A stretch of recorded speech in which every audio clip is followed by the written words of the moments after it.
Economics अर्थ channel पर आप सभी का एक बार फिर स्वागत है। आज के इस व्याख्यान में हम लोग पूंजीवाद के गुण और दोषों, merits and demerits of capitalism पर चर्चा करेंगे। इसके पहले के एक वीडियो में हम लोग पूंजीवाद के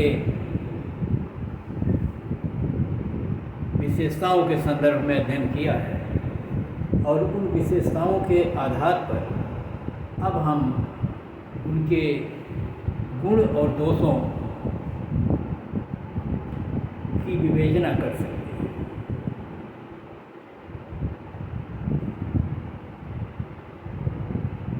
पूंजीवाद के जो प्रमुख गुण हैं और जैसा कि पूंजीवादी विचारक क्लेम करते हैं, उनमें जो सबसे प्रमुख तर्क दिया जाता है वो ये है कि पूंजीवाद आर्थिक समृद्धि को या इकोनॉमिक ग्रोथ को एक्सेलरेट करता है, बहुत तीव्र गति से आर्थिक क्रियाओं में वो वृद्धि लाता है।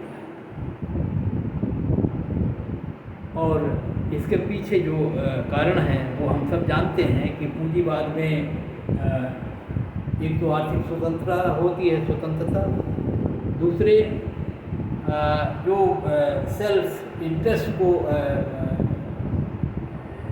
बढ़ावा दिया जाता है कि प्रत्येक व्यक्ति को अपने स्वार्थ को अधिकतम करने का वो प्रयास करता है। पूंजीवाद में अपने हित को अधिकतम करने का प्रयास करता है और इसके लिए वो पूर्णतः स्वतंत्र होता है, किसी तरह का कोई प्रतिबंध नहीं होता। और इस रूप में प्रत्येक व्यक्ति, चाहे वो उत्पादक हो चाहे उपभोक्ता हो, वो अपने अपने हितों को अधिकतम करने का प्रयास करते हैं। और हम जानते हैं कि पूंजीवाद में ऐसा करने में वो सक्षम है, क्योंकि प्रत्येक जो उत्पादन का कारक है या जो उपभोक्ता है वो विवेकशील है और अपने बारे में सर्वोत्तम निर्णय लेने में वो समर्थ है। तो इस प्रकार से ये कहा जाता है कि, और बाज़ार में जो व्यवस्था है उस व्यवस्था में हमने देखा है कि जब आर्थिक विकास के लिए जो सबसे प्रमुख तत्व होता वो पूंजी होती है। और पूंजी अगर बढ़े तो जाहिर है कि आर्थिक विकास की प्रक्रिया तेज बढ़ेगी। और पूंजीवाद में, क्योंकि हमने ये पढ़ा है कि संपत्ति या उत्पादन के साधनों पर पूंजीपतियों का या उद्यमियों का अधिकार होता है और इसी साधनों के माध्यम से जो उत्पादन की प्रक्रिया को या लाभ को आगे बढ़ाया जाता है। तो इस दृष्टि से जितनी ही पूंजी अधिक होगी, जितना ही लाभ अधिक होगा, उतना ही आर्थिक विकास की गति तीव्र होगी। और इस व्यवस्था में पूंजीपति वर्ग या उद्यमी वर्ग जो है अपने लाभों को निरंतर बढ़ाता है, पूंजी का संचय या एकोमोडेशन करता है और जितनी ही पूंजी बढ़ती है उतना ही तीव्र आर्थिक विकास होता है, ऐसा दावा किया जाता है पूंजीवाद में। और देखा भी गया है ऐतिहासिक दृष्टि से कि पूंजीवादी देशों में बड़ी तीव्र गति से विकास हुआ है और वो विकास इसी पूंजी के माध्यम से हुआ है। तो इस रूप में कहा जा सकता है कि आर्थिक समृद्धि के लिए पूंजीवाद जो है एक तरह से बहुत सहायक है। और इस दृष्टि से जो पहली हमने विशेषता इसका गुण लिखा था वो accelerating rate of economic growth, ये इसकी विशेषता है। और इसमें हमने दिखाया था कि उनके पास प्रॉपर्टी राइट्स होती है, उनके अपने हित को अपने हित को अधिकतम करने की स्वतंत्रता होती है।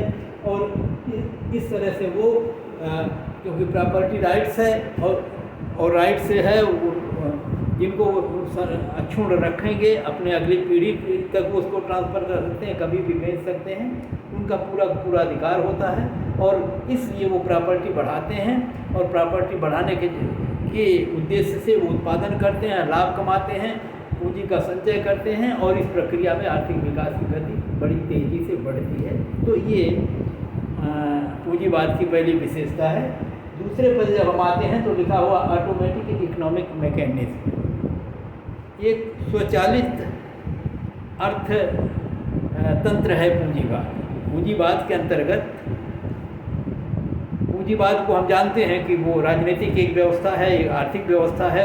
जो आर्थिक उसकी व्यवस्था है, उस आर्थिक व्यवस्था में पूंजीवाद में एक उत्पादन या आर्थिक क्रियाओं की स्वचालित व्यवस्था है जिसमें किसी तरह का कोई हस्तक्षेप नहीं होता और हर व्यक्ति उत्पादक या उपभोक्ता के रूप में अपने अपने योगदान करता है, अपने अपने हितों को अधिकतम करने का प्रयास करता है और ये प्रक्रिया अपने आप चलती है।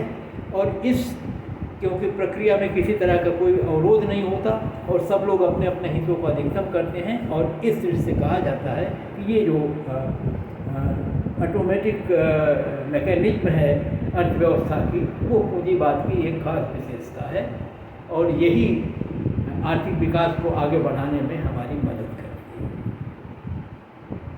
है। इसी क्रम में तीसरा हेडिंग जो है वो है ऑप्टिमम एलोकेशन ऑफ रिसोर्सेज। जब हम कह रहे हैं कि उत्पादन या आर्थिक समृद्धि बड़ी तेज़ी से बढ़ती है, तो उस तेज़ी से बढ़ती है तो तेज़ी से बढ़ने के पीछे कारण होगा और वो कारण ये होगा कि उत्पादन के जो विभिन्न साधन हैं वो उन उत्पादन प्रक्रियाओं या उत्पादन क्रियाओं में विनियोजित किए जाएं जहां वो सबसे बेहतर उत्पादन कर सकते हैं। और सबसे बेहतर अगर उत्पादन कर सकते हैं तो उत्पादन का प्रत्येक साधन चाहता है कि जो उसका सर्वोत्तम विकल्प है, जो कार्य जो सबसे बेहतर कर सकता है, उस कार्य को वो करे या उस कार्य में उसको लगाया जाए।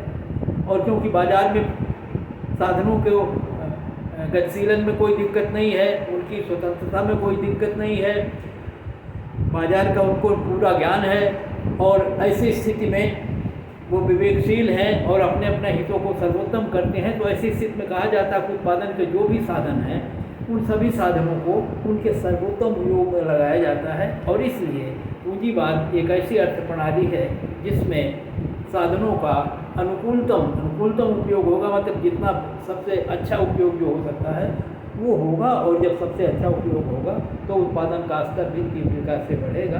तो इस दृष्टि से पूंजीवाद जो है, पूंजीवाद में आपने देखा है कि एक और विशेषता जो प्रतियोगिता या कंपटीशन की होती है, उस कंपटीशन के माध्यम से हम अनुकूलतम स्थिति में पहुंचते हैं। कहा जाता है कि सर्वाइवल ऑफ फिटेस्ट पूंजीवाद की विशेषता है कि जो सर्वोत्तम होता वही टिकता है। इसका मतलब कि अक्षम और उत्पादक इकाइयाँ बाजार में टिकेंगी नहीं और जो बाजार में टिकेगा वो वही होगा जो अच्छा, बेहतर, इफ़िशियंट होगा और कम मूल्य पर वस्तुओं या सेवाओं का उत्पादन कर सके। तो ये है ऑप्टिमम एलोकेशन ऑफ रिसोर्सेज और ऐसा होने में पूंजीवाद की जो समस्त विशेषताएं हैं वही मदद करती हैं और उनके कारण जो है उत्पादन का एलोकेशन जो है पूंजीवाद में बहुत ही बेहतर या बहुत अनुकूलतम होता है। चौथी विशेषता है एम्फेसिस ऑन कंज्यूमर्स प्रेफरेंसेस। हमने पढ़ा है, देखा है पूंजीवाद में कि हर व्यक्ति जो है वो स्वतंत्र होता है, विवेकशील होता है, अपने बारे में निर्णय लेने में पूर्णतः सक्षम होता है, सही निर्णय लेने में। और इस दृष्टि से हमने देखा है कि कंज्यूमर, जो पूंजीवाद में कंज्यूमर है, वो एक तरह से सॉवरेन होता है, संप्रभु होता है और कहा जाता है कि पूरी अर्थ प्रणाली पूंजीवाद के अंतर्गत उपभोक्ता के अनुसार चलती है। उपभोक्ता जिन वस्तुओं का उपभोग करना चाहता है, जिन सेवाओं की मांग करता है, उन्हीं सेवाओं का उत्पादन उत्पादक को करना होता है और जिस मूल्य पर वो चाहता है उस मूल्य पर करना होता है। जैसी क्वालिटी चाहते हैं वैसी क्वालिटी बनाना पड़ता है। तो ऐसी स्थिति में कहा गया कि उपभोक्ता ही पूरी बाजार या अर्थव्यवस्था को कंट्रोल करता है और इस रूप में कंज्यूमर्स की जो है प्रेफरेंस हैं उनके अनुरूप ही बाजार व्यवस्था का क्रियाशीलन होता है, तदनुरूप ही वस्तुओं का उत्पादन होता है।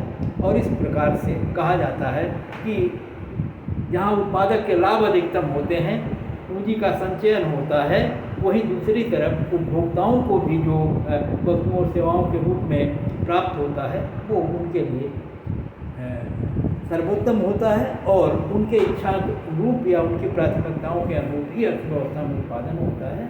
ये पूंजीवाद की विशेषता है। और अगर ये सब हम ऊपर की स्थितियां देखें तो लिखा है इंसेंटिव टू कैपिटल फॉर्मेशन। इसकी चर्चा हम कर चुके हैं, लेकिन क्योंकि कैपिटल फॉर्मेशन जो है वो आर्थिक विकास की एक तरह से रीढ़ है। बिना कैपिटल फॉर्मेशन का मतलब होता है कैपिटल जो है उसमें वृद्धि बड़ी तेज़ी से होती जाए, फॉर्मेशन होता जाए, और ये फॉर्मेशन जो है ये बचतों के माध्यम से होगा, निवेशों के माध्यम से होगा। पूंजीगत संपत्तियों में जो विनियोजन होगा वो पूंजी निर्माण होगा। मानवीय पूंजी में जो विनियोजन होगा और जो कार्यकुशलता उत्पादकता को बढ़ाएंगे वो ये जो है ये पूंजी का विनियोजन है, पूंजी का फॉर्मेशन है, निर्माण है। और पूंजीवाद में जैसा कि हम ऊपर से देख रहे हैं कि स्वतंत्रता है, अपने अपने हितों को अधिकतम करना है। उत्पादक अपने हित को अधिकतम करता है, अधिकतम करने का सीधा सा मतलब है लाभ को अधिकतम करना चाहता है। और जब लाभ उसके अधिकतम होते हैं तो क्योंकि संपत्ति के अधिकार पूंजीवाद में होते हैं, इस नाते वो संपत्तियों को या पूंजी का निर्माण करता है और इसी पूंजी के माध्यम से फिर वो उत्पादन की प्रक्रिया को आगे बढ़ाता है। तो ऐसी स्थिति में जो कैपिटल फॉर्मेशन है वो पूंजीवाद में ही फलता फूलता है तेज़ी से, क्योंकि किसी तरह का कहीं पर कोई नियंत्रण नहीं होता। और जो भी हमने आगे पढ़ा है कि जो प्रेरणाएँ मिलती हैं पूंजी संचयन की वो तीव्रतर होती जाती हैं, क्योंकि पूंजीवाद में पूंजी के एक्युमुलेशन पर कोई रोक नहीं है, संपत्ति पर कोई रोक नहीं है, संपत्ति के उनको लीगल अधिकार होते हैं। और ऐसी स्थिति में जो है कैपिटल फॉर्मेशन को या पूंजी के निर्माण को बढ़ावा मिलता है, इंसेंटिव या प्रेरणा मिलती है, और जो आर्थिक विकास के लिए हमारे बहुत ही महत्वपूर्ण कारक है। Development of science and technology. देखिए, जब उत्पादन को बढ़ाना है, लाभ को बढ़ाना है, तो वैसी स्थिति में ये ज़रूरी है कि इनोवेशंस हों, नवीनतम खोजें हों टेक्नोलॉजी के संदर्भ में, साइंस के संदर्भ में, और इन नई खोजों के आधार पर उत्पादकता में और तीव्र वृद्धि हो, वस्तुओं की या पूंजी मशीनों की जो गुणवत्ता है उसमें और परिष्कृत रूप में सुधर के वो आएँ। और इसके लिए बहुत बड़ी पूंजी की ज़रूरत पड़ती है रिसर्च में या इनोवेशन के कार्य में जो लगता है।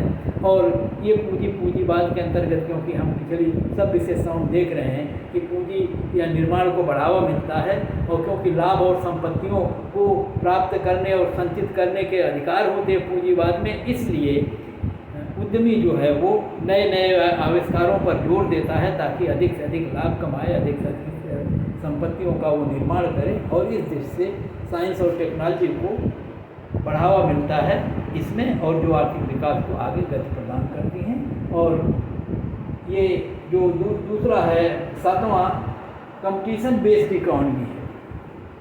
पूंजीवादी अर्थव्यवस्था कंपटीशन पर बेस्ड है, प्रतियोगिता पर बेस्ड है, और ये प्रतियोगिता दोनों पक्षों में होती है, उत्पादक में भी और उपभोक्ता में। उपभोक्ता जो वस्तुओं को प्राप्त करने की प्रतियोगिता करता है, और वैसी स्थिति में अधिक से अधिक मूल्य जो उपभोक्ता देता है वो मिल जाता है उत्पादक को। और उत्पादन की प्रक्रिया में तमाम उत्पादक उस वस्तु को बनाने के लिए प्रतियोगिता करते हैं। और हमने कहा कि सर्वाइवल ऑफ द फिटेस्ट, पूंजीवादी अर्थव्यवस्था में टिकेगा वही जो बेहतर करेगा। और वैसी स्थिति में इस प्रतियोगिता के कारण जो उत्पादन होगा या जो बाज़ार में टिकेंगे साथी या उत्पादक, वो वही होंगे जो इफ़िशियंट होंगे, उत्पादन की लागत जिनकी कम होगी, जिनके वस्तुओं और सेवाओं की गुणवत्ता बेहतर होगी। और इसलिए कहा जाता है कि पूंजीवाद जो है वो कंपटीशन बेस्ड इकोनॉमी है, और कंपटीशन बेस्ड इकोनॉमी में जो है साधनों का अनुकूलतम उपयोग होता है, वस्तुओं और सेवाएं बेहतर होती हैं, कम से कम मूल्य पर उपभोक्ताओं को उपलब्ध होती हैं, और इस नाते ये इसका गुण है क्योंकि इसकी सारी आर्थिक क्रियाएं जो हैं वो मार्केट मैकेनिज्म पर आधारित हैं, कीमत प्रणाली पर आधारित हैं।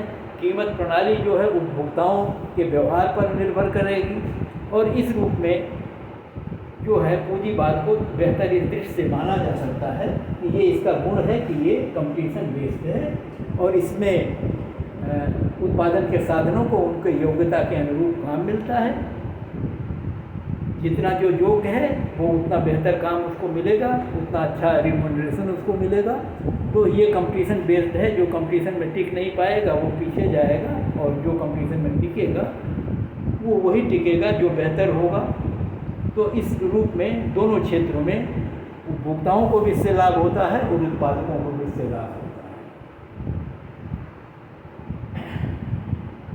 अब कहा गया कि अगर ये ऊपर की पूंजीवाद की सारी विशेषताएं में हमने देखा है कि सारे इन गुणों में कि अर्थव्यवस्था जो है वो फ्री मार्केट इकॉनमी है, जिसमें किसी पर कोई प्रतिबंध नहीं लगाया गया, और प्रतिबंध न होने के कारण वो बेहतर कार्य करते हैं।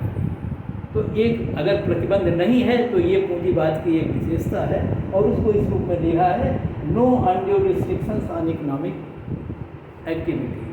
जो आर्थिक क्रियाएं हैं उस पर अनावश्यक प्रतिबंध नहीं होते।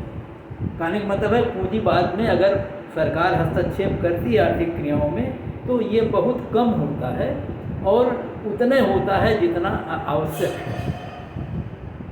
अनावश्यक हस्तक्षेप नहीं होता, और ये भी पूंजीवाद की प्रणाली का एक गुण है। और कहा जाता है कि अगर अनावश्यक हस्तक्षेप हो तो उत्पादन पर इसके बुरे प्रभाव पड़ेंगे, और क्योंकि इनका अभाव होता है पूर्ण इस बाजारी व्यवस्था में पूंजीवादी, इसलिए इसको बेहतर माना जाता है, इसका एक गुण माना जाता है।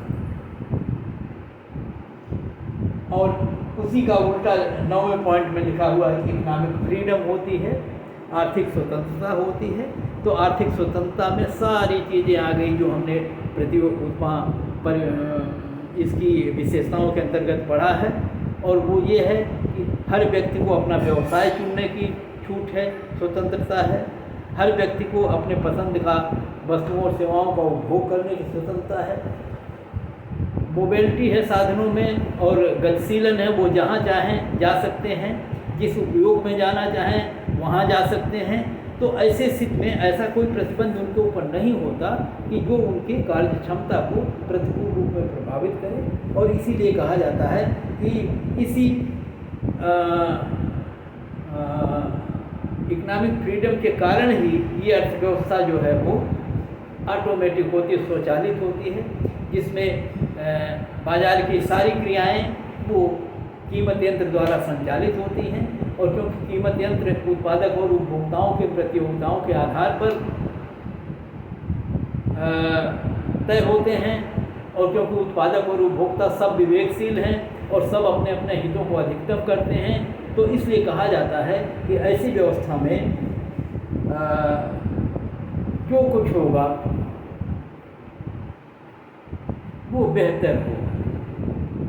और अगर हम यहाँ एडम स्मिथ को कोट करें तो उनके एक विचार था, नेचुरलिज्म एंड ऑप्टिमिज्म, आशावाद और प्रकृतिवाद, या जब वो कहते हैं कि इनविजिबल हैंड, अर्थात ये सब कुछ जो संपादित होगा वो सब अच्छा ही होगा, और इसके पीछे कहीं न कहीं कोई अदृश्य हाथ है, और वो अदृश्य हाथ तो कहा गया कि इस पूंजीवादी सिस्टम में ये जो सारी चीज़ें हैं कुछ ऐसी हैं कि जिनका जो परिणाम होता है वो बेहतर होता है। और इसलिए एक तरह से वो कहते थे कि जो कुछ हो रहा है वो अपने आप होगा, उसमें हस्तक्षेप नहीं करना चाहिए किसी को, और जो कुछ होगा वो बेहतर ही होगा। और अगर ऐसा पूंजीवादी अर्थव्यवस्था में फ्रीडम की स्वतंत्रता, ये स्वतंत्रता है हर तरह की, तो कहा जाएगा कि ये जो है इनकी एक मेरिट है। और अब हम आ जाते हैं फ्लेक्सिबिलिटी इन इकोनॉमिक सिस्टम। तो जाहिर है कि अर्थव्यवस्था में रोचशीलता, लचीलापन होना चाहिए, रिजिडिटी नहीं होनी चाहिए, ताकि परिस्थितियों के अनुरूप अर्थव्यवस्था अपने को एडजस्ट कर सके, समायोजित कर सके। उत्पादन के विभिन्न साधनों में समन्वय स्थापित किया जा सके। और पूंजीवादी अर्थव्यवस्था में ये गुण होता है। इनकी उन तमाम विशेषताओं के आधार पर जितनी हमने भी पढ़ी है, मार्केट मैकेनिज्म पढ़ी है हमने, प्रतियोगिता स्वतंत्रता पढ़ी है, सेल्फ इंटरेस्ट पढ़ा है, प्रॉपर्टी राइट्स पढ़े, ये सब जितनी भी विशेषताएं उनकी है, प्रतियोगिता की स्थितियां हैं, स्वतंत्रता की स्थितियां हैं, ये सब स्थितियां जो हैं वो अर्थव्यवस्था में एक लचीलापन लाती हैं। और जितने भी पूंजीवादी सिद्धांत हैं और जिनको हम कह सकते हैं जितने भी क्लासिकल सिद्धांत हैं, उसमें सब जगह आपने देखा है कि मांग पूर्ति की स्थितियों के आधार पर, चाहे वो मजदूरी हो, चाहे वो लगान हो, चाहे वो ब्याज हो, चाहे वस्तु सेवाओं और साधनों के मूल्य हैं, वो फ्लेक्सिबल होते हैं और अपने आप ये व्यवस्थाएं चलती हैं जो अर्थव्यवस्था में को निरंतर रोजशील बनाए रहती हैं। तो ये रोजशीलता एक गुण होता है किसी भी आर्थिक प्रणाली का, और पूंजीवाद में ये गुण है। तो संक्षेप में हमने पूंजीवाद के गुणों की तरफ आपका ध्यान आकर्षित किया और अब हम उनके डीमेरिट्स, दोषों पर चलते हैं। ऐसा नहीं है कि पूंजीवाद जो है उसमें कुछ दोष नहीं है, सारे सिस्टम में दोष होते हैं, होंगे, और इस रूप में पूंजीवाद भी इससे अछूता नहीं है। और उस दिश से जब हम जाते हैं तो पहला जो पूंजीवाद पर सबसे प्रमुख आप कह सकते हैं कि आरोप लगता है या आलोचना होती है, वो ये है कि धन और आय की असमानताओं में पूंजीवाद वृद्धि करता है। देखिए, आर्थिक विकास तो तीव्र बढ़ता है, लेकिन आर्थिक विकास का लाभ किसको मिलता है? और जो बेहतर स्थिति है उसका अर्थ होता है कि अर्थव्यवस्था की जो जनता है उनको लाभ मिले, सबको लाभ मिले और सब का जीवन स्तर या रहन सहन का स्तर पहले की तुलना में बेहतर होता है। तो पूंजीवाद में ऐसा नहीं होता, ऐसा कहा जाता है। और क्योंकि हमने देखा है कि पूंजीवाद में उत्पादन के साधनों का जो स्वामित्व है ये पूंजीपतियों के हाथ में होता है, और पूंजीपति वर्ग ही जो है उत्पादन संबंधी कार्य करता है, और पूंजीपति वर्ग को ही इस उत्पादन में होने वाले लाभ मिलते हैं। और ये लाभ एक बड़े वर्ग जो मजदूर वर्ग होता है, श्रमिक वर्ग होता है, उसको नहीं मिलता, उसको केवल मजदूरी मिलती है। और वो भी संभवतः अगर हम आए कि उनकी योग्यता के अनुरूप मिले तब तो ठीक है, लेकिन सामान्य तौर पर ये देखा गया, और जो पूंजीवाद की पारंपरिक स्थितियाँ थी वहाँ पर मजदूरी जो है वो उनको कम दी जाती थी। जीवन स्तर, निर्वाह स्तर मजदूरी दर का सिद्धांत है। मजदूरी दर का सिद्धांत है कि मिनिमम कुछ ऐसा दिया जाए, बहुत इस रूप में देखा हमने। तो इस रूप में ये कहा जाता है कि कम से कम ये तो आप कह सकते हो कि पूंजी में बाद में श्रमिकों को लाभ का अंश नहीं मिलता, जबकि वो श्रमिक वर्ग जो है वो उत्पादन में उनकी प्रमुख हिस्सेदारी होती है, लेकिन लाभ का अंश नहीं मिलता उनको केवल उनके श्रम का मूल्य मिलता है। तो ऐसी स्थिति में जो लाभ का अंश है वो उद्यमियों या पूंजीपतियों के पास जाता है, और पूंजीपति वर्ग कम होता है, श्रमिक वर्ग बड़ा होता है। तो ऐसी स्थिति में समाज या अर्थव्यवस्था के एक बड़े अंश को इस आर्थिक विकास का लाभ नहीं मिलता, लाभ कुछ उद्यमियों को मिलता है। और इस तरह जितना भी आर्थिक विकास समृद्धि तेज होती है पूंजीवाद में, वो आय और संपत्ति और आय के वितरण को विषम बनाती है। तो एक वर्ग को तो लाभ मिलता है और दूसरे वर्ग की स्थितियाँ जो है अच्छी नहीं होती, और ये सामाजिक न्याय के खिलाफ है, और ये पूंजीवाद का एक बहुत बड़ा दोष है। और इसी क्रम में जो दूसरा दोष है पूंजीवाद का वो है इमर्जेंस ऑफ मोनोपोली। मोनोपोली एक अधिकार या मोनोपोलिक पावर्स। तो एक अधिकार का मतलब होता है किसी वस्तु पर नियंत्रण, उसके उत्पादन पर नियंत्रण। एकाधिकार का तो मतलब हुआ कि एक ही व्यक्ति हो, लेकिन जिस रूप में हम एकाधिकार कहते हैं वो ये है कि वस्तुओं के उत्पादन पर, उनके मूल्य पर, उसका नियंत्रण होगा और इस नियंत्रण के कारण बाजार में वो पूर्ति को अपने हिसाब से प्रभावित करता है और वस्तुओं के मूल्यों को अपने लाभ की दृष्टि से उत्पादन घटा बढ़ा करके वो बढ़ाने में समर्थ है। अगर ऐसा हो तो जाहिर है कि उपभोक्ता वर्ग को जो है अधिक मूल्य चुकाना पड़ेगा और उसका लाभ बढ़ेगा और उसका शोषण होगा। तो क्या ऐसा पूंजीवाद में होगा? और आपने देखा है कि पूंजीवाद में हम दावा तो करते हैं कि पूर्ण प्रतियोगिता की स्थिति है और प्रतियोगिता में होगी और जो बेहतर होगा वो टिकेगा। लेकिन ये जो प्रतियोगिता होती है, इस प्रतियोगिता में एक तरह से लाभ को अधिक से अधिक कमाने या उस लाभ के हिस्से को हर उद्यमी, हर उत्पादक और व्यापारी खुद अपने हिस्से में लेना चाहता है और जिसके लिए वो तमाम तरह के आप कह सकते हैं कि गलत और सही तमाम विधियां अपनाता है। और उस अपनाने में जो कहते हैं ना कट थ्रोट कंपटीशन होता है, गला काट प्रतियोगिता, मतलब इस तरह की प्रतियोगिता होती है कि वो दूसरा नष्ट हो जाए और उसका सारा लाभ हमको मिल जाए। तो इस प्रतियोगिता में जो आप कहते हैं ना कि वो जितने भी इनएफिशिएंट होंगे वो कटते जाएंगे और ऐसी स्थिति में उत्पादकों का वही थोड़ा वर्ग टिक पाता है और शेष लोग जो है वो इससे दूर हो जाते हैं उत्पादन प्रक्रिया से। और ऐसी स्थिति में उत्पादन में एकाधिकारात्मक स्थितियाँ आ जाती हैं और जब एकाधिकारात्मक स्थितियाँ आती हैं तो दोनों तरह से शोषण होता है। उत्पादन की प्रक्रिया में श्रमिकों को कम मजदूरी देके उनका शोषण किया जाएगा, लाभ में उसे हिस्सा नहीं मिलने पाएगा और दूसरी तरफ उपभोक्ताओं से अधिक मूल्य लिया जाएगा। और हमने पढ़ा है कि उपभोक्ताओं के जो अतिरेक होते हैं, उपभोक्ताओं को भी अतिरेक जो मिलते हैं वो सारे अतिरेक वो खींच लेता है अपने इस एकाधिकारी शक्ति के माध्यम से। इसलिए ये एकाधिकार का तत्व अगर इस प्रतियोगिता की स्थितियों के माध्यम से पूंजीवाद में आता है, लाभ में वृद्धि करने, पूंजी परिसंपत्तियों को बढ़ाने और पूंजी के संचयन करने की इस प्रक्रिया में अगर उत्पादक में एकाधिकार के तत्व आते हैं तो ये अर्थव्यवस्था के लिए और समाज के लिए नुकसानदेह होगा। तीसरा है अनप्लान्ड प्रोडक्शन।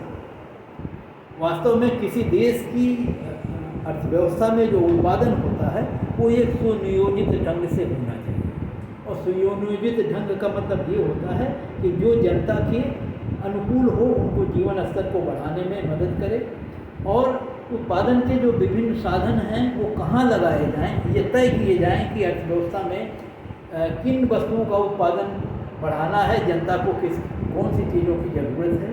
तो इस रूप में उनकी जो आवश्यकताएं हैं, शिक्षा है, स्वास्थ्य हैं, इस तरह की मकान हैं, ये सुविधाएं, उसके अलावा फिर इंडस्ट्री से संबंधित सुविधाएं, फिर किन वस्तुओं का उत्पादन होना चाहिए अर्थव्यवस्था में। तो सारी जो अर्थव्यवस्था में उत्पादन का जो स्ट्रक्चर तैयार करना है ये प्लान्ड वे में होगा और एक लंबी समय में ये नियोजन किया जाता है। और ऐसा तभी संभव है जब कोई सेंट्रल एजेंसी या कोई इस तरह की कोई संस्था हो जो देश के बारे में इस तरह का निर्णय ले। पूंजीवाद में ऐसा होता नहीं। पूंजीवाद में हर उत्पादक अपने लाभ को कमाने के लिए अपने तरह से निर्णय लेता है और इस तरह से जो वस्तुएं अर्थव्यवस्थाओं में उत्पादित होती हैं वो जनता के हितों की दृष्टि में देख के नहीं होती बल्कि पूंजीपतियों के हित को देख के होती है। और ऐसे स्थिति में जो हम कहते हैं ग्रोथ तो बड़ा तेज होता है, लेकिन ये ग्रोथ जो है ये इस तरह से अनियंत्रित होता है, आय की असमानताओं को बढ़ा देता है। उन वस्तुओं जिनका उत्पादन अर्थव्यवस्था में आप कहें वांछनीय है उनका नहीं होता और ऐसी वस्तुओं का होता है जो लाभ के दृष्टि के लिए हितकर हैं। तो ये अर्थव्यवस्था में पूंजीवाद की एक दोष है कि ये अर्थव्यवस्था में क्योंकि कोई रेगुलेटरी एजेंसी नहीं होती जो इन पर नियंत्रण करे, तो इस प्रकार से, और क्योंकि प्लानिंग नहीं होती, हर व्यक्ति अपने अपने अलग तरह का निर्णय लेता है, उनमें कोई कोऑर्डिनेशन नहीं होता, कोई नीति ऐसी नहीं होती कि ऐसा करना है। तो इस दृष्टि से जो है पूंजीवादी अर्थव्यवस्था को कहा जाता है कि इस संदर्भ में वो दोष है। अब देखिए एक तीसरा पॉइंट है प्रेजेंस ऑफ ट्रेड साइकिल, और वो इसी व्यवस्था से निकलता है।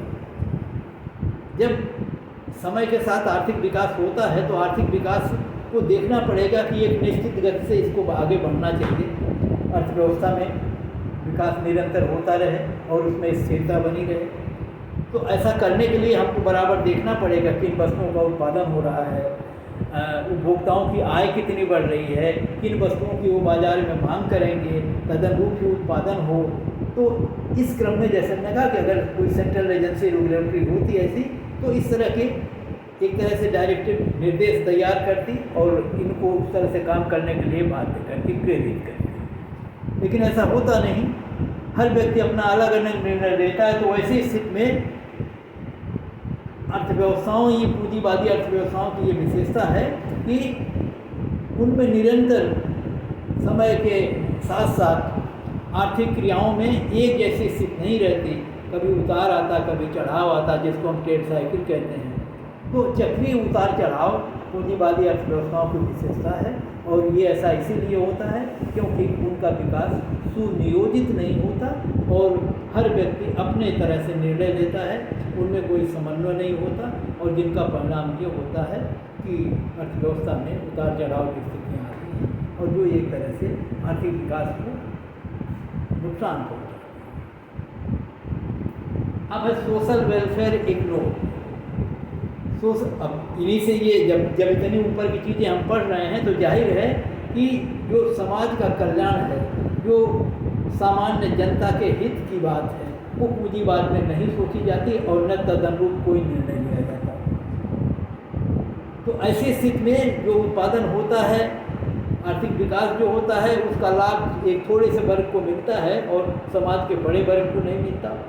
और समाज के इस बड़े वर्ग की क्या आवश्यकताएं हैं, क्या उनकी अनिवार्य आवश्यकताएं हैं, या जो बहुत दबे कुचले गरीब लोग हैं जिनके पास आय इतनी है ही नहीं कि अपने जीवन स्तर को सही ढंग से जी सकें, तो इन सब स्थितियों पर ध्यान नहीं दिया जाता। तो जो समाज कल्याण है वहाँ पर ध्यान नहीं जाता, और यहाँ पर स्वहित की भावना से सारे कार्य होते हैं, और स्वहित उसी का हित होता है जो उस शक्तिमान है, और जो शक्तिमान नहीं है, जो पावरफुल नहीं है, गरीब है, असहाय है, उनको नुकसान पहुंचता है। तो इस तरह से सामाजिक कल्याण या न्याय की जो भावना है वो पूंजीवाद में उस पर ध्यान नहीं दिया जाता।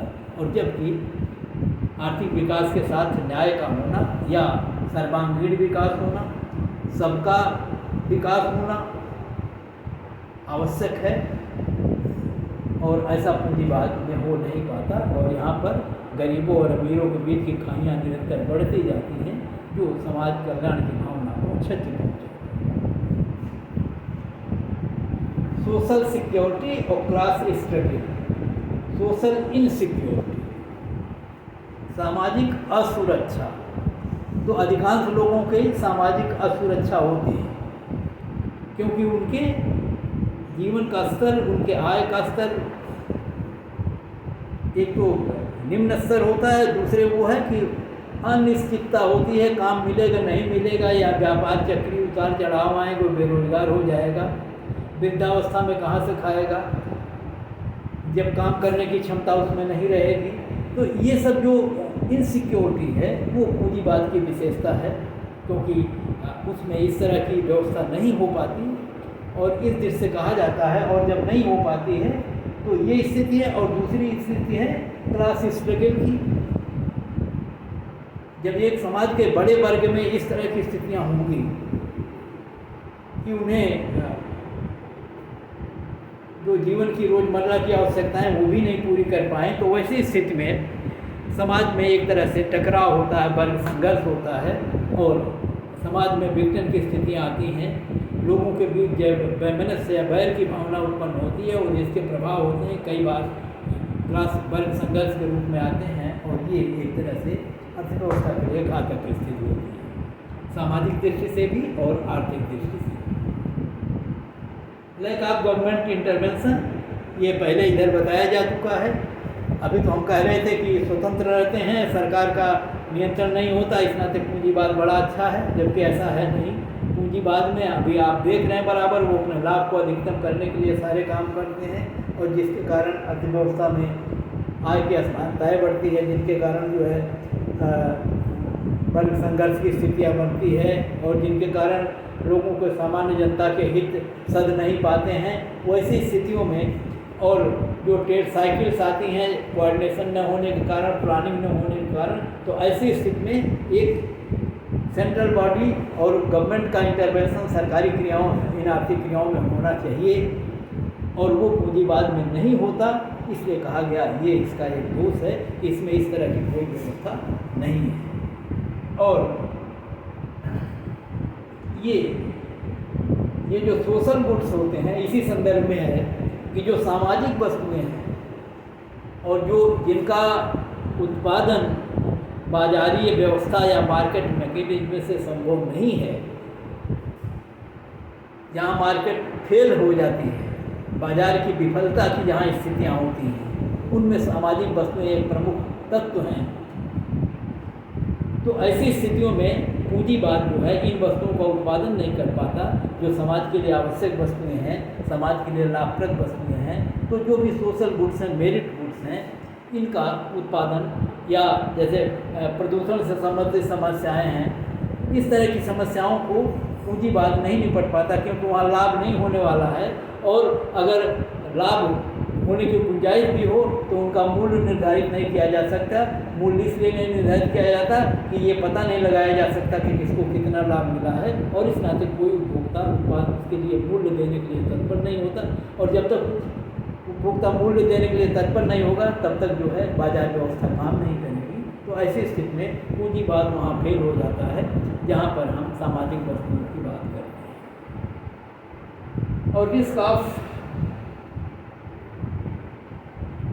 कॉर्नी कैपिटलिज्म, ये कॉर्नी कैपिटलिज्म नाम है, जिसको आज यहाँ आप केवल इतना समझिए कि ये एक ऐसा पूंजीवाद में पूंजीवादियों और सरकार के बीच में कोई गठजोड़ हो जाता है, जिसमें पूंजीपति जो है सरकार को मदद फायदा पहुँचाता है, उसकी पार्टियों को, और सरकारें जो है उनको फ़ायदा पहुँचाती हैं। और इस स्थिति में पूंजीवाद में जो साधनों का अनुकूल आवंटन वाली स्थितियाँ थी, जिनको का एक बड़ा सर्वश्रेष्ठ है, वो क्षरण हो जाता है उसमें, और वैसी स्थिति में उत्पादन पर इनके बुरे प्रभाव पड़ते हैं। इस टॉपिक को हम अलग से ले लेंगे। तो यहाँ पर ये भी रिस्क होता है कैपिटलिज्म में। और erosion of Manav human values या एथिकल वैल्यूज, जिसका अर्थ ये होता है कि मानव मूल्य घट जाते हैं, गिर जाते हैं अपने लाभ को अधिकतम करने के लिए। वो तमाम ऐसे उपाय अपनाते हैं जो मानवीय दृष्टि से अनुचित होते हैं। शोषण किया जाता है श्रमिकों का, उपभोक्ताओं का लाभ कमाने की दृष्टि से, ऐसा नहीं होना चाहिए। तो ये पूंजीवाद के सब दोष हैं। और आज के इस वीडियो का समय समाप्त हो रहा है, इतना ही समाप्त करते हैं, फिर मिलते हैं अगले।